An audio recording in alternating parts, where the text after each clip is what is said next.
Oh, well, that felt better. I'll tell you what. Isn't that the epitome of horse racing? Um, Thursday just felt bulletproof, right? Had a huge night. Everything raced great. Friday was the polar opposite and an absolute debacle. And man, did it take the wind out of my sails. We were supposed to start this morning at 8:15 a.m. I didn't even get out of bed till 8:30. I was just, plus I had to wait all night. It was like the worst kind of night. White Tiger, I thought, would have to make a break to get beat. Even if I was planning on leaving with him, but even if I didn't leave with him, it would take a break to get him beat in there. I thought, anyway, the way he'd been training. He didn't feel awesome behind the gate. I wasn't really in a big hurry. I didn't want to get away 10th, but that's just the way it shook out. And he'll do that once in a while. Coming out of the turn, if you're uptight to somebody, he'll just, I don't know what goes through his head sometimes. Sometimes I think it's air, but rolled off. And he's done that before at multiple places at that particular instance. So he's just a horse that tests your patience. He's so fast and such a nice horse, but at the same time, he can just feel so shallow and had no reason to make a break, but did. Done with. All right, come off the track. I'm cursing under my breath, spitting through my mask, just irate. Had to wait the whole night. What did my night look like? Had to wait 9 races to drive Miss Brampton Beast, a certain loser, out of the 9-hole in a class that looked tough. I just wanted to get a good line on her and then gauge where do we go from here. Just before that, I get to watch Yes, who's been an ATM for us the last month. And has been very, very good for us. Go out and look back, not just make a break. Kind of got pacey and paced down the backstretch, got out of gear, lost positions.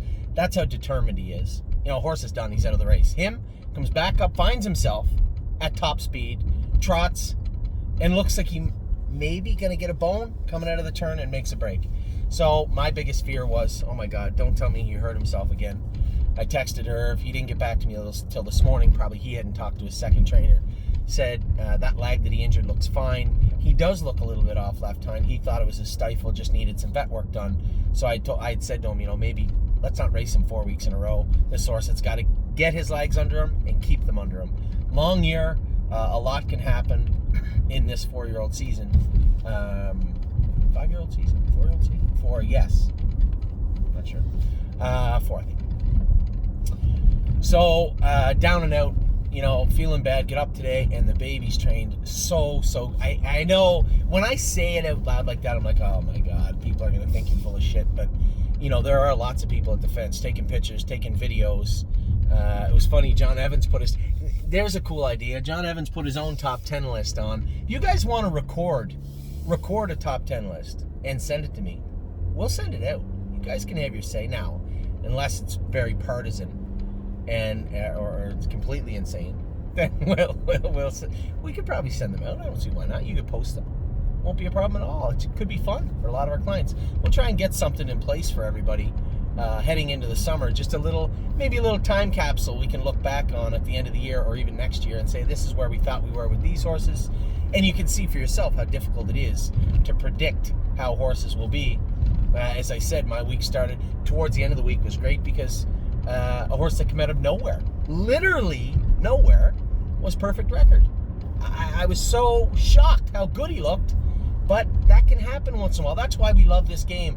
You can have such a high on Thursday and get the shit beat out of you on Friday and be down and out, depressed and angry, and then come out, Pine thumps him tonight, 55 flat again. James drove him spectacularly. The horse raced great. He is on the top of his game. Cindy and Jason are doing a great job. James is doing a great job with the horse. It just, like a hot air balloon, somebody turned the fire on. And it was, it felt great. Went out, Sweet Ambitions, trotted 2-1. Best mile of her life, probably. It felt like she could mature into a better horse. And then what else? I finished second with Joe Pereira. I haven't driven a horse for Joe. Now, I wouldn't say my catch driver card has not been punched in a while. I have not been called upon to drive in too many catch drives, other than maybe the fairs in Ohio, which I'm perfectly okay with. I'm not advertising as a driver, to be honest. Maybe nor should I. But Joe Pereira put me on a horse tonight. Just got beat at the wire. I believe she was long odds. And he said to me after, just like old times, it had to be 5-6 years since I drove a horse for Joe. And I said if it was like old times, I would have been in the winner's circle. So whatever the name of that horse was, it raced good. Sweet Ambitions raced good. Oh So Pine raced good. The babies trained great. It was a spectacular day. A long day, though. I was so tired after getting home so late with after driving Miss Brampton Beast that I was exhausted today. That and just having a bad day. The babies, little by little by little, lifted me up. Paid particular attention to some of the horses that we have in the Next Generation Series. That starts, July 2nd is that race. So paid particular interest to those horses. A lot of our clients were out, keeping a close eye on what's going on and what's happening. Again, with no camera there today, Matt's MVP looked absolutely fantastic. Changed his shoes. I went with him today. You could see where the issues were. I think he gets close to touching himself, a little self-conscious. As confidence builds, I think you'll see that he's a pretty solid gaited horse. Definitely the shoeing change helped him today, and he was very, very strong. So strong, in fact, I come off the track, and I was questioning, I go with Voyage of Ice and Fire. I'm saying to myself, is he as strong than Voyage of Ice? I don't think so.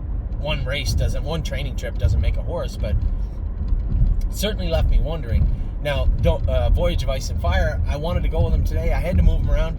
I ended up putting him in with the pacers, our best pacers. And I said to myself, we'll see how he is. I float him over to the half. I float him over to the front in with our best pacers. Half and 16, a mile and 22, and beat them all. And Voyage of Ice and Fire reaffirmed why he's the horse that I like so much. He is a stud, and he nipped me the bugger and got me by the arm. Not being bad, just playing. But he's just such a nice horse. Of Tom was great today. James and I got in a bit of a heated argument. So for those of you who don't understand, James is very meticulous and surgical, much like you see him on the track, very reserved. And he likes to, if we're going to go in 25, he'd rather go in 26. When I say we're going to go in 25, there's a good chance we're going in 22. And as I said to James after, and I don't think, he believed me, or maybe it sunk in later, I don't know. We looked at the horses after the set with Voyage of Ice and Fire. He was angry because we went a little too fast, and he was upset. And I told him, I said, he doesn't like the horses stretched out, right? That James does, and that's the easiest way to put it. He doesn't like them stretched out, and once in a while, I believe they need to be stretched out. If I go to the gym, every so often, you want to work as hard as you can work. If you want to put on muscle, you have to, right? Doesn't matter if you're a cyclist or you're a basketball player, baseball, hockey. If you're an athlete, you can't wait until game day to see if you got an extra 10% inside you. You have to be certain it's there. Plus, I want to see how the horses are. When you find the bottom of them, let me see how you eat your lunch. Let me see how you recover from your training. And these aren't big miles, but for them at this juncture, they are. And I believe you should go to that place. And James doesn't. And there's nothing wrong with that. And keep in mind, there is no Anthony's right, James is wrong, or vice versa. That isn't it. There is a million ways to get horses to the track. A million ways. And the only way to know if you're right or wrong, show me the money. Show me the horse on the track. And that's really what it comes down to. So if you believe what I just said about a horse needing to show that they're better or that they're good, right? If you believe that, then it really comes down to putting the preparation in, however you put it in. Whether it's Rocky style with rocks in a wheelbarrow or running through the snow in Russia, or it's a very meticulous, tailored training regimen. Either way, it doesn't matter, because when you get to the track, it boils down to, is the horse healthy? Is the horse sound, fit? Did he or she draw good? Is he or she going to get a good drive? Who are they in with in that particular night? These are all intangibles that mean nothing today. March 27th, 2021, they mean nothing. And I try to tell James that. And he, I think he just wants everything perfect put in a bow. And I live in chaos a little bit, right? Maybe that's my fault. Maybe not. But, the one thing James has learned is that ultimately, this is my boat to row. And it will sink under this captain and no other. and that is very important. We're fine after. I think James knows that, listen, James McDonald is one of the best drivers in Canada. Could be on the world stage if he wanted to be, right? If he really took that chance. So my job isn't to be, right? My job is to cultivate our relationship, make sure that we have a strong model for the stable, one that's all-encompassing, one that brings a lot of different people in, and have our horses trained down strong. So, although James and I may not see eye to eye on the final of today's training in some sets, I think ultimately he does understand that today was one piece in a very, very big puzzle. So I was super happy with Of Tom. The argument started with Of Tom. I put her on the front. I hit her a swat with the whip around the last turn. The problem was, if you watched the last drone video from Of Tom, I believe it was the drone video, the little mouse there, the little pacer, snuck out from behind me and busted by me. No big deal. But I wanted to see a little more fight from Of Tom. I wanted to see her kick hard in the final quarter. She's tired, right? She's working hard. She's a giraffe. But I need her to put that muscle on, and the only way to put that muscle on is to work at it. So when we go to come out of the last turn, I hit her a swat, and when I did, I scared Renegade Gypsy. He made a break. James had made a break earlier on, so maybe James was a little pissy about that. And Of Tom ended up winning the set by 10 lengths because of the breaks. And I was thoroughly pleased with Of Tom because I liked she felt stronger, she felt better, and she persevered. And I'll be quite frank with all you people out there, James doesn't even like Of Tom that much. He doesn't like the way she's built. He doesn't like that big floaty gait. He thinks that she lacks true desire, and I don't. I see a big, lovable horse that loves her work. She, are we going to make sure we keep her paid into the Hambletonian Oaks and, maybe we'll get an invite to the Elite Lop? No.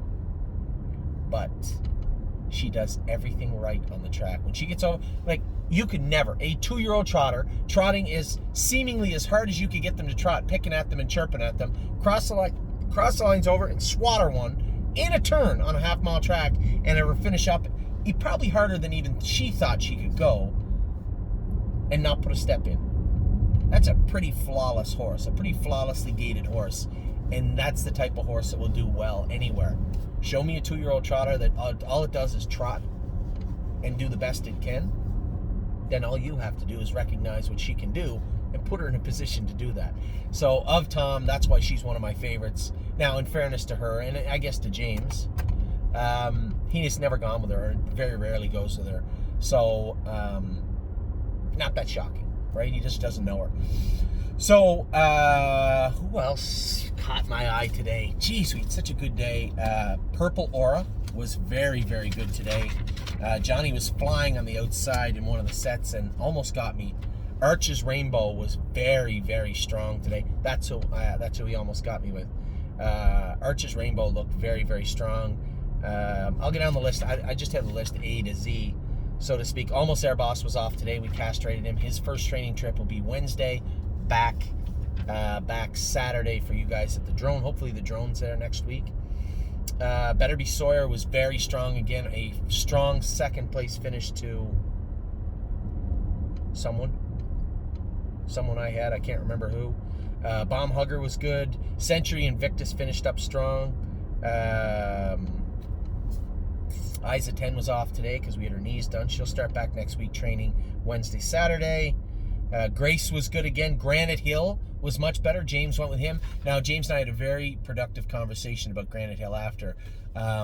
So we've been baycoxing Granite Hill, and I do believe Granite Hill's the type of horse that could have EPM, but you have to understand, there's such a variation. It's such a large umbrella, EPM, that it really could be anything. And when I say we treat them and they get better, that doesn't necessarily mean that they absolutely have EPM. It could mean a lot of things. All I can tell you is since we've been treating Granite Hill, he looks like he's putting on muscle. He looks like he's straightening up in the cart. We changed his shoes again. He looked better today. But as James and I were talking, you're not going to see him look flashy until qualifying day, I believe. He's going to put incremental muscle on little by little by little, but I think he could be a good horse. He wasn't interfering today. He was straighter today. So James and I spoke about it, and I think he's one of these horses where you're going to look back at these videos and say, that horse didn't really show a whole lot anywhere. It's not even April, and I'm telling you, keep your eye on Granite Hill. This is a horse that will put muscle on, and every time he puts an ounce of muscle on, he will use it. He's got a great attitude and a great work ethic. So Granite Hill was good today. Wasn't awesome, and he won't be awesome for quite a while, but he was good. Hole here. Who else we got? Harlan L was good again. Really impressed with what I'm seeing from Harlan L. Hill of Magic. Wow. Hill of Magic. I'm going to do a top 10 list, so I'm going to run through these guys quick. Hill of Magic, James says she doesn't need the hobbles anymore. This is incredible, considering we brought her back from an OCD out. First day she needed the hobbles. Second day she was better. James went with her after that. Said, I don't think she needs the hobbles. I picked her front feet up. She has flip-flops and aluminum shoes on up front. So for those of you that are horsemen out there, a 2-year-old trotting filly that wears aluminum shoes in March, pretty gifted trotter as far as gait-wise. And Hill of Magic looked very good today. Kathy with an eye was good. Luck of the Dragon was coming to me. Now, I beat them with Voyage of Ice and Fire. Now, somebody at the fence said, geez, the trotter beat the Pacers. You have to understand, when they're going in 220, good last halves and decent last quarters, it really doesn't matter what gait they're on. That's just all they can do. You'll see the Pacers rise above later on when you put that fast twitch into them, when you put that 27, 26 in a piece, hopefully 27, 28 second quarters into them. That's when the trotters just can't keep up with the Pacers. So right now it's not really that shocking that a Voyage of Ice and Fire put it on the Pacers.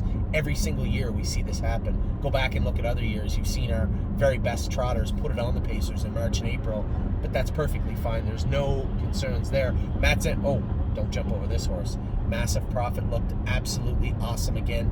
Every week he looks better. I keep mentioning this horse, and I'm going to keep mentioning him. I still believe, stand 100% firmly behind what I said. This is one of our best horses.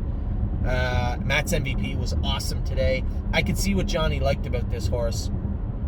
Better and better and better. He looked good.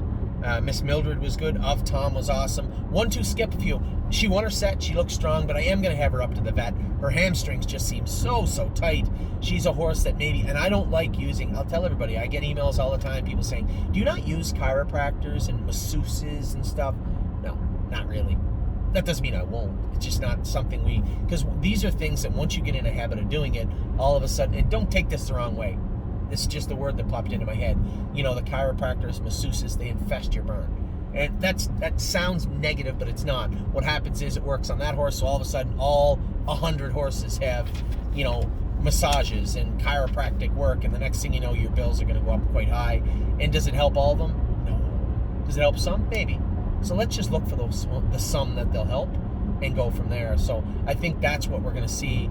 I think 1-2 skip a few is a horse that could benefit from that. First things first, have her up to the vet. Make sure there's nothing nagging there. These are all secondary. I think these are all secondary problems from that tie-up that she had.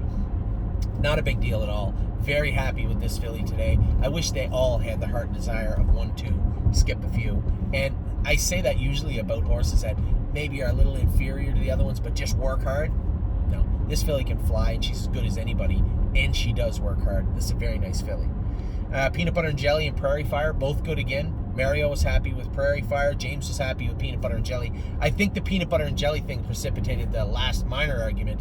She was in with Voyage of Ice and Fire. I went a few seconds faster than I wanted to. She was in behind me, and he said, you know, you get them all stretched out. And that's when, you know, I gave him my take on stretching 2-year-olds out. I believe they do. You want to be a true athlete, you're going to have to work harder than you think you can. Certainly harder than the horses around you if you want to beat them. Anyway, we've talked about this. The biggest shock of the day, pay attention to what I'm about to tell you. Not for any other reason than I'm super enthusiastic about it. The biggest shock of the day, Procrastinator. He almost beat us today in 224, 225. Still has a lot of shit coming out of his nose. I'm not certain this horse maybe wouldn't benefit from a break in April and aim for the end of the year, because almost certainly allergies are going to plague him. I think this is how things can change. I got to be very careful what I say here. This is a horse, after the Ohio sale, there was a voice in my head saying you should have sold him. Then he got a little bit better. Another horse that we were treating for EPM got a little stronger. Still has shit in his nose, coughs once in a while. Greg put him on the front today. he almost parked me. He put him on the front, and I came with twinkle in her eye.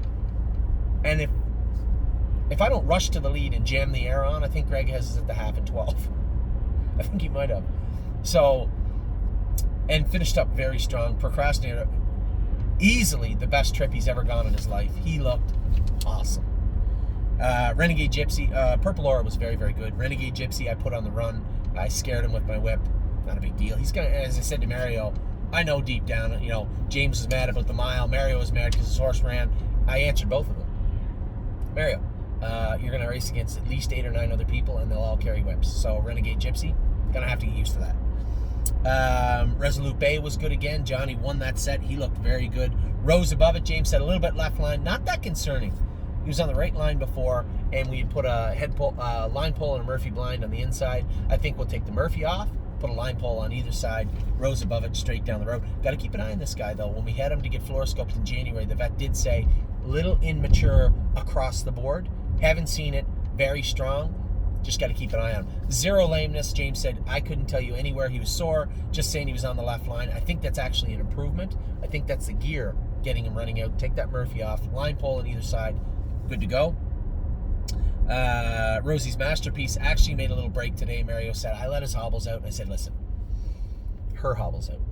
If you want to let hobbles out and change things, now's the time to do it when the camera's not here. Just make sure the hobbles are tightened up for next week when the drone's here. So I don't mind when the horses make breaks because you're trying to help them. You're trying to help them improve. I don't have a problem with that. I don't care about those breaks. I've told you a million times. But now that you know that our hobbles are a little too long, make sure they're nice and snug for next week. Slim Jimmy was great. Mario and his crew have done a great job with this horse. He looks really, really good. Spent made a little break today. Spent. Johnny said he was running in a bit. Anyway, we'll work on that. I'm not worried about Spent. Stonebridge Dolce on the right line. They didn't put the bit burr on her, and Brody doesn't know her. She's got a funny gait a little bit. Sometimes she makes you feel like she'll break. She'll make a break, and what you end up doing is overprotect her. You spend too much time protecting her. If you just let the hobbles do the work, let her do her work, hit her a snap on the tail, she'll come forward. I thought that Brody might have a little bit of a problem with her today. I'm not worried about it. Stonebridge Dolce looked incredible on Wednesday. Stonebridge Ducati looked good again. He continues to get better and better and better. Hasn't really rose above and attacked. Last Wednesday he won his set and looked good. He was in a little tougher today. They went a little faster, but Mario said he trotted well, so I was happy. Sweet on Pete was good. 3-point blue chip, James said, much better. Changed his shoes. We did put the hobbles back on him, but James said he didn't try and pull up. He didn't look to pull up. Every time I spoke to him, he was attentive and moved forward in a big way. These are all positive things and all things I was hoping I would hear. Very happy with, 1, the way James has been handling 3-point blue chip, and 2, the way he behaved today. Taiwan On was good. She was second to, I think, of Tom, if I'm not mistaken. Johnny said she was good. Touched her inside knee a little bit. But we got bell boots on her. We're going to take those bell boots off next week. Tioga Sunshine was good again, continues to be good. Twin Bee Habanero went to swim. 3 weeks in the pool for Twin Bee Habanero. Next week, it will be Duke Dio joining him in the pool also. Is it next week or the week after? I have to look at my notes. I'm thinking Saturday. It might be the middle of the week next. A week from like Wednesday is when Duke Dio heads up to the pool. Why am I talking about Duke? Oh, because I talked about Twin Bee Habanero. Twinkle in her eye. I had her in gear today, and she looked much, much better. Ron works for us. If any of you have been to the barn, Ron Brabender, an older gentleman, nice gentleman. He works in Mario's barn. I have Twinkle up in the top barn, and I put her in gear today. I made it very clear to her that we were going to work today. I put her on the front. I put her in every position for her to look to get out of work, and she knew better today. We come out of the turn, and I called on her.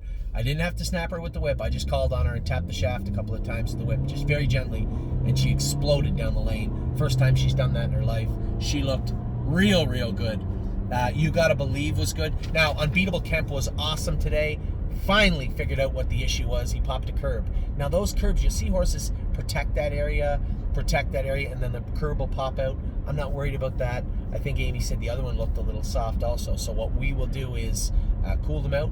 Probably Monday, Tuesday, Wednesday, we'll cryo both of them. He'll miss next Saturday's drone session, but he was screaming on the end of it today and looked very good. Amy come off and said, wow. Now remember, I went with him, James went with him, then Jimmy Gillespie went with him and said, best horse in the barn. That was Jimmy Gillespie. And Amy said, wow, what a difference from the last time I went with him. He was very, very good. And he looked very, very good. Voyage of Ice and Fire could be the best horse we have as of today. Now, Will to Win Hanover is incredible. I think Will to Win Hanover is the best horse on my list projection-wise. I believe she will put everything together. I believe she has the ability, she has the tools, the intelligence, little immature mentally, but that will come.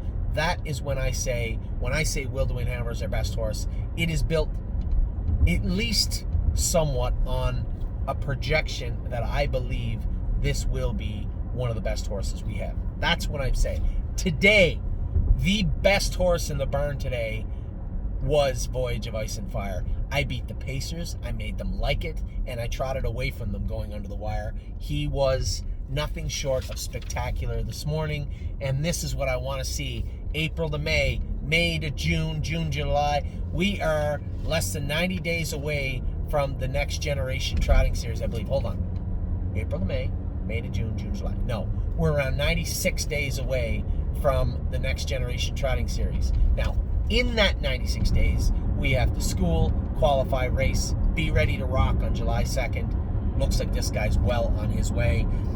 Will to Win Hanover was good today. James said, quiet. Put a martingale on her, one of the, you'll see issues. For those of you that are horsemen, if you look closely once in a while, Rose Above It, White Tiger, a number of our horses wear actually a thoroughbred martingale. It's very small, it attaches to the breast collar, you put the lines through it, it has tension on the horse's mouth a little more, and I think it works really well, especially for a lot of horses that throw their head a lot. James put that on Will to Win Hanover today, took the line poles off, put a head pole, put a hood on her. He pulled up and he goes, she was actually quiet. He said, I got to the head of the lane where she just explode usually, and you're kind of, holding your breath. He said she just advanced. Good thing. That's a good thing. James was happy, I was happy, Will to Win Hanover was great. And then World for Two didn't get to Voyage of Ice and Fire. No one did today, but he was flying on the end of it also. Mario's done a great job with this horse. He looked incredible Wednesday. He looked great again today. And when I tell you we had a great day, I mean we had a great day training. I know a lot of people that are pessimists, or you might call yourself realists. Realistically, you're pessimists because you put a grain of salt with what I said. I'm giving you straight goods of what took place today. I don't think there was a horse that went on the track. There was horses that made breaks. There wasn't a horse that went on the track where I pulled up and said, hey, what's wrong with him? What's wrong with her? Not one. Not one. So a very, very good training day. A fantastic week overall, considering what we've been through all winter and what we were through just last week. A huge jump forward. Now, I apologize, you have to wait to the end of the video to see this. Our trainers have been solidified. I've worked out and brokered an agreement with the judges. Blue Monk is under the care of Carmen Osiello for the foreseeable future. Kevin's days would have been up in another 15 days. So I said to Carmen, race him once or twice. If he's not really what you need him to be, or he doesn't look like he's what we want him to be, I'll take him back. If he's fitting into your program and you like him, full speed ahead. So that's Blue Monk. Travis Henry and his wife Maddie will take Don't Believe Me, Just Watch, Italian Grit, and Broadway Roll. All three of those trained this week. Now, Don't Believe Me, Just Watch can't race until the 5th of April. That's the rules, so the 15 days. But aside from that, the other two hopefully will be in to go this week. We've got those horses cleared from the judges. They're free and they are free to access and race in Ontario now. Timo Houdini, I've spoke to Mario about potentially sending this horse to Ben Bergeron. Don't know if he's a Mohawk horse, but you're going to find out soon enough. So Timo Houdini will head to Ben Bergeron. And then, my God, I love the movies, and there's nothing better than seeing a parking lot full of cars in front of the movie theater. So I don't know if any of you guys do this, but from time to time, the movie theater's right beside my house. I'll stop and just get popcorn for Amy on the way home. We both love popcorn. I'm not going to the movies tonight. I don't really think there's anything out, but I am going to get some popcorn. What was I saying? Timo Houdini to Ben Bergeron. Italian Grit, Broadway Roll, Don't Believe Me, Just Watch to Travis Henry. Blue Monk is number 5, heading to Carmen Osiello, already at Carmen Osiello's barn. And then So Admirable, I'd ask our clients to have a little patience. She did have that quarter crack, that foot separation. She is qualified, so it's not the end of the world. She's eligible to race for us on the 13th. So I believe she can race on the 13th. So I would like to take the next 2 weeks to really grow down that quarter crack. Maybe sneak her over to Mohawk and train her a real big mile. If we could train her in 56 and have her ready to race when the 13 days is up, that would be beneficial for everybody, I think. So rather than bounce her around from trainer to trainer and jostle her around, I'd like to just keep her in-house and wait it out. And then the last horse is Donadover. They are going to allow that horse to move to Jason on one condition. He doesn't actually race until the 13th. We can qualify him. They'll allow us to qualify Donadover, but not race him. Now, the reason being, Jason is on the same property. The optics of it. So I'd ask them, listen, Tim had sent the horse here for us to go with. I know the horse real well. I'll move the other horses, but can you let this guy stay here so that we can qualify him? I won't enter him. We won't enter him into race until the days are up. They were okay with that. So that's what we're going to do with Donadover. He's going to race on the 13th. I'll be reaching out to Tim and Mickey Race Stables, his client, about Donadover. But that is how it sits right now. The 7 horses are moving off the property. If they come back, that'll be up to us and the trainers are heading to, and we'll see how things shake down. So hopefully, as of right now, you will see Italian Grit and Broadway Roll, Time Houdini, and Don't Believe Me, Just Watch can't race until the 5th. Italian Grit, Broadway Roll, and Blue Monk will hopefully race next week. Those 2 horses will have to wait. They can race on the 5th of April. They just can't race until the 5th of April. So that was clarified by the judges also. And that's a big deal, because if you can't enter until the 5th, geez, that might mean you can't race till the 10th or the next week, but we can actually race on the 5th. So that's a big deal for us. That's 5, and the other 2 Donadover will qualify next week for Jason, and So Admirable will race on the 13th. So that's where we're at right now. I know it was a little frustrating for you, and I apologize, but that is the bureaucracy of horse racing under the AGCO. Everybody wants to make sure that things are done right. As I said, this is a black cloud, and very unfortunate. We've done the best we can to move forward with it. So that's where we're at now. Great day with the babies. Congratulations to the Oso Pine Group. A great race tonight, a great drive by James. Great job by Cindy and Jason to have them ready to go. Hopefully, next week is a good week also. Take care.